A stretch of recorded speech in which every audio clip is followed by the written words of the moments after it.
I tell people all the time, poverty is a choice. Poverty is a choice.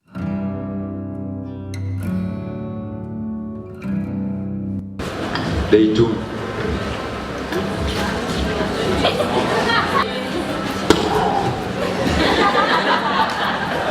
He's called Dr. Emmanuel Dei-Tumi. He's called Dr. Emmanuel Dei-Tumi.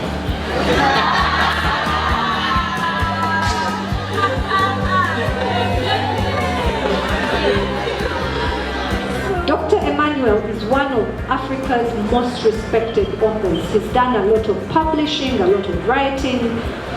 He's a corporate trainer, keynote speaker. He's a motivational speaker. He's a certified coach at the same time. And he likes grooming emerging young African leaders and entrepreneurs.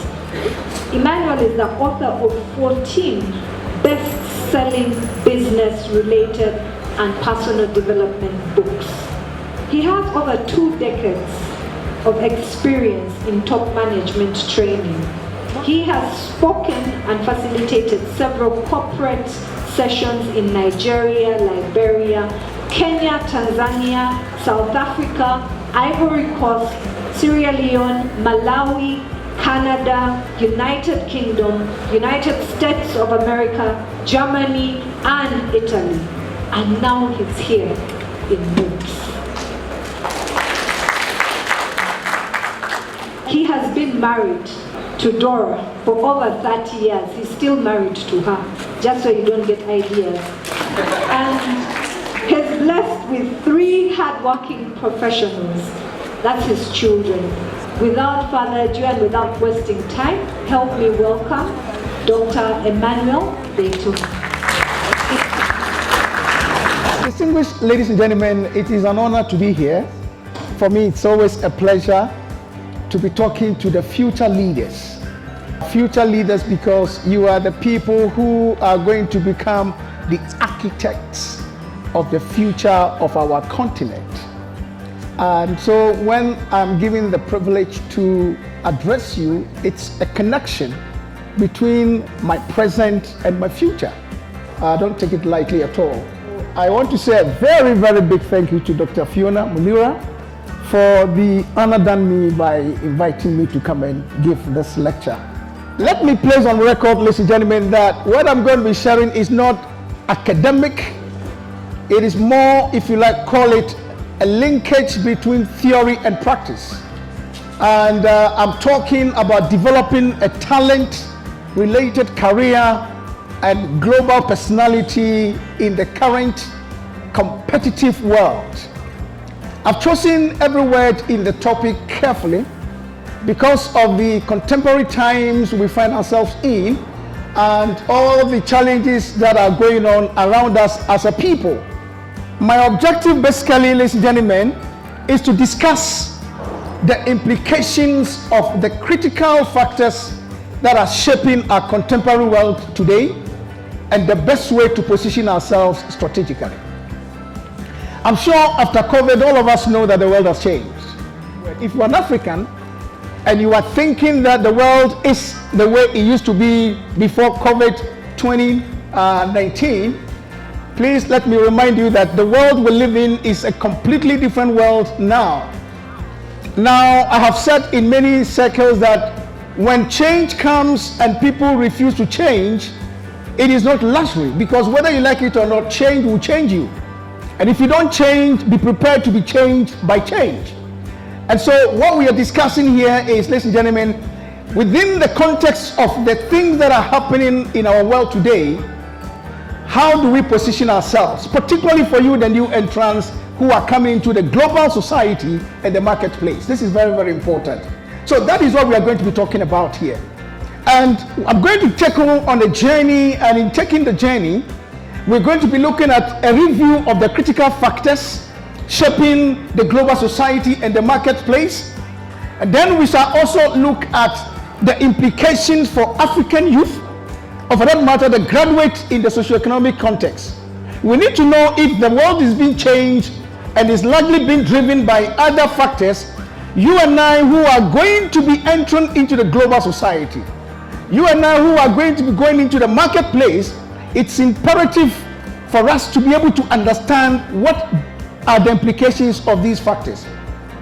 How do they apply to us, particularly in the economic context? Then, if we understand the implications, then we need to understand what are the critical skills that we need to develop, ladies and gentlemen, for strategic positioning. When that is done, then I'll give my conclusions, and then we'll also open the lines for those of you who may have questions you may want to ask. So at the end of the session, what are the things that I want us to learn? Number one, I'm hoping that when everything is said and done, we would understand the forces shaping our world today. And then also number two, we will understand the implications to the new entrance into the global society, and then also to appreciate the need to develop the skills that are necessary for strategic positioning. Ladies and gentlemen, as I mentioned, this is not an academic paper, and so I'm going to adopt the route of application. And so I'm going to ask us to watch a very short clip, and after the clip, we shall have some discourses after that.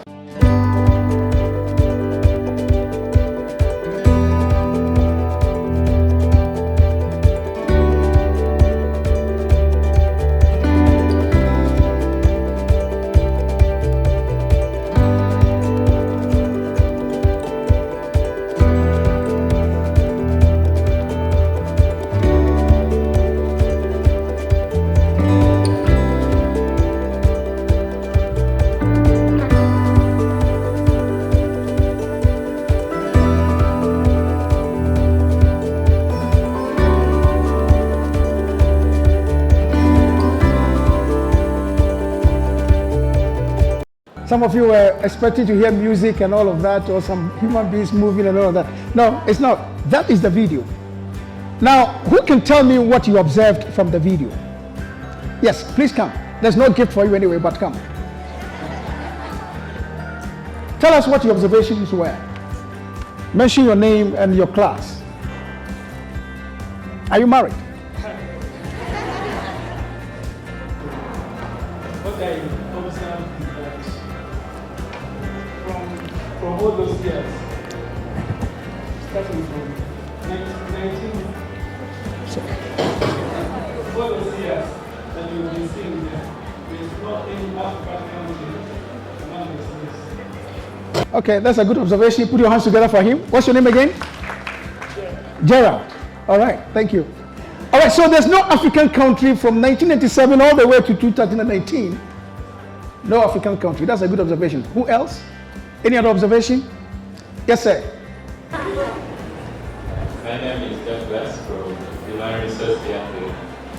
My observation from the year 2013, China emerged as the world's largest exporter, superseding USA. All right, let's put our hands together for him again. He's right. He's very right. The title is the world's largest exporters. Now, for those of you who have studied a bit about China, you realize that for almost about 40 years past, we looked at China as a communist country. China was very much enclosed, and everybody thought that nothing was happening in China, and that it was a country that was only practicing communism. They didn't like capitalism. They didn't even know anything about business. And so for so many years, nobody gave serious thought to China. Now, today, as we speak, ladies and gentlemen, as you know, from 1977, there was no China on the globe as far as exporting is concerned.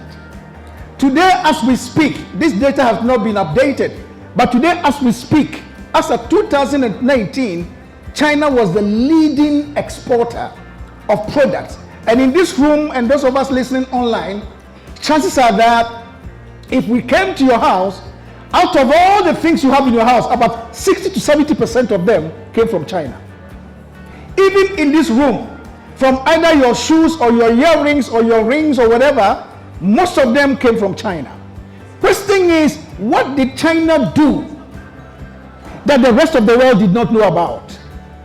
What did China learn about the world that the rest of us did not know?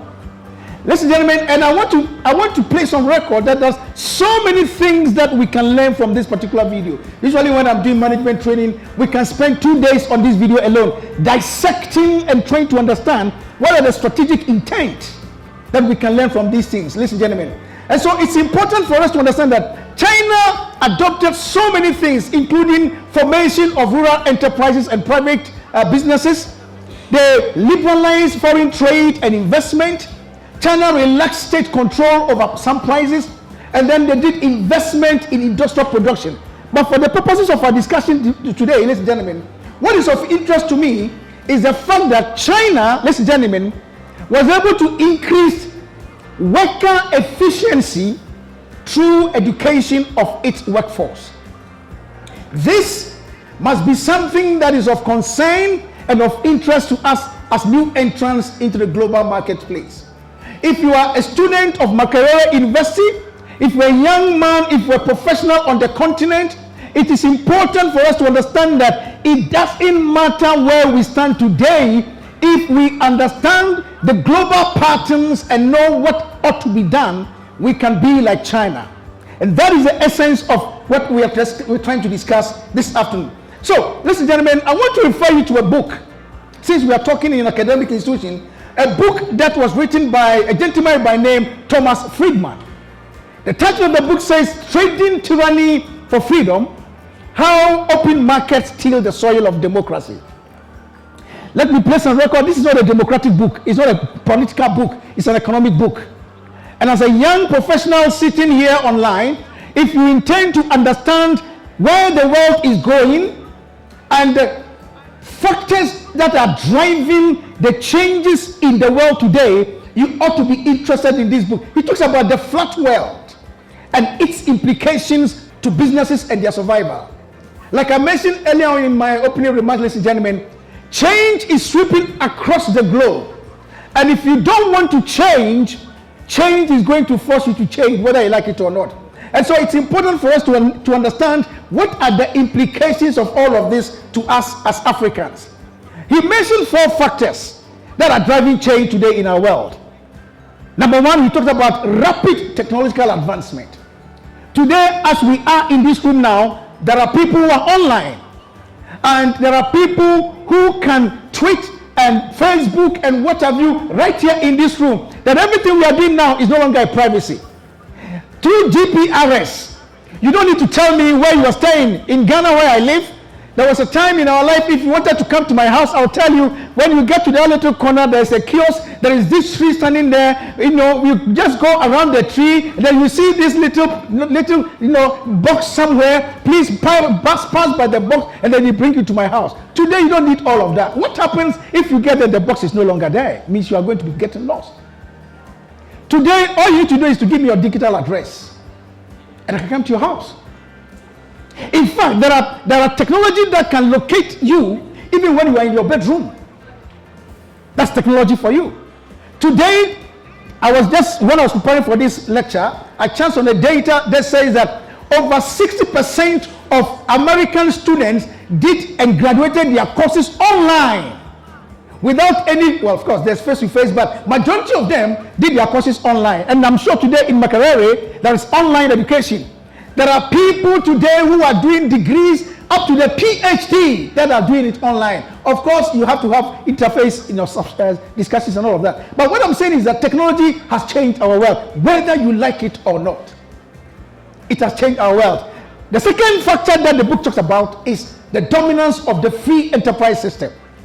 This is what is driving export. This is what is driving the majority of the diversification of products that we see on the continent. Today, you don't need to live, you don't need to go and stay in America to have a business in America.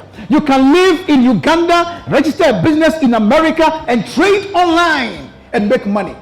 Free enterprise. You can be anywhere.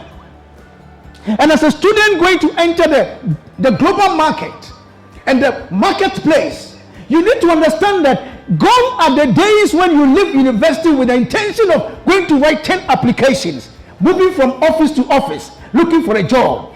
That is a thing of the past. And the earlier you made up your mind to understand that we are living in an era where you need idea, just an idea, and your destiny can be changed. Rather than going around thinking that, somebody must give me a job, somebody must, show me some favor here and there. We are living the dominance of free enterprise system. You can make money from your ideas. That means if you can't think and innovate, you'll be poor. I tell people all the time, poverty is a choice. Poverty is a choice. It doesn't matter where you were born, whether you were born into a hole. Once you can think creatively and innovatively, you can make money. So when you say you are poor, the question we must ask you is, are you poor in mind or poor in pocket? Somebody say both. If you are poor in pocket, it means you're already poor in the mind, because we are living in an era of creativity.